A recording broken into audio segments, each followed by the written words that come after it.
In high school, would you say you were girl most likely to? Not be an actor, probably. I'm sure a lot of people in high school are surprised that I'm doing this. I was never in like theater or anything like that back then, and was probably more on the quieter side when it came to like, you know, speaking in front of the class and stuff. So not, if girl most likely to not was a category, that would be me. That just shows what high school knows. Yes, right? exactly. Well, you know, I have to say on SNL, you were really well known for doing such strong character work. Yet, you know, in your film work so far with like Bridesmaids in this film, you're playing these like fully fleshed out real people. Yeah. Why the switch? Well, I think SNL is just a different tone. I mean, it's broader. It's sketch comedy. It's, you know, you have 4 or 5 minutes to get as many laughs as you can, and you know, films are obviously a little more slower, and you're playing the same character for an hour and a half. So I don't know if you'd want to see some of the characters I've done for an hour and a half. Laura Linney recently said that it's like so unlikely in Hollywood for 2 women to act opposite each other. But the surge in female comedies is changing that.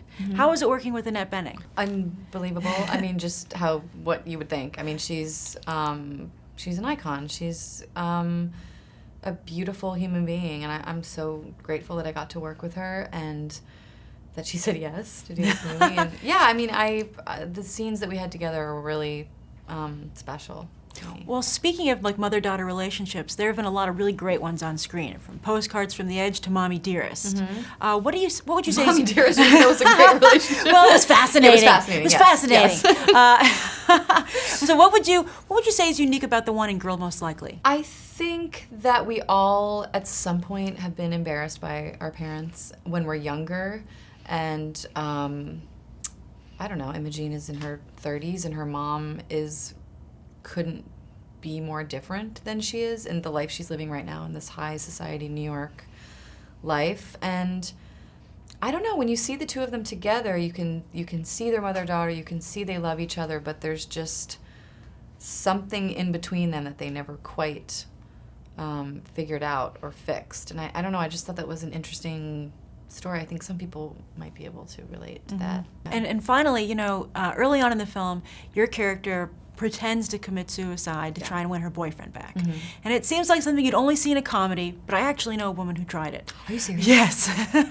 So I want to ask you so many things about that. Yeah, it was really weird. Did she take a pill? Oh, well, I was on the other end hanging out with the guy she was trying to get to come over, and he was like, she keeps calling me and saying she's going to take these pills. So when I saw it in the film, I was like, how weird is this? Wow.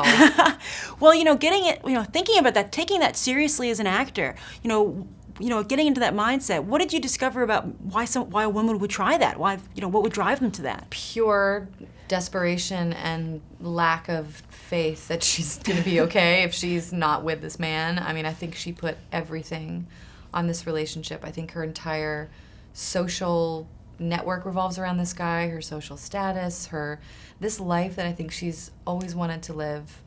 And I think when he says goodbye, she just thought it was all going to leave and really started questioning who she was. And I think she just, I don't know, just the last possible, I don't know, don't try it. Yeah. It's not good advice, but I don't know, when you watch it, you're like, okay, I can see why she would do that, kind of. I mean, it's crazy, but. It's like Mommie Dearest. It's fascinating. Yes, you're right, it's fascinating. Yes.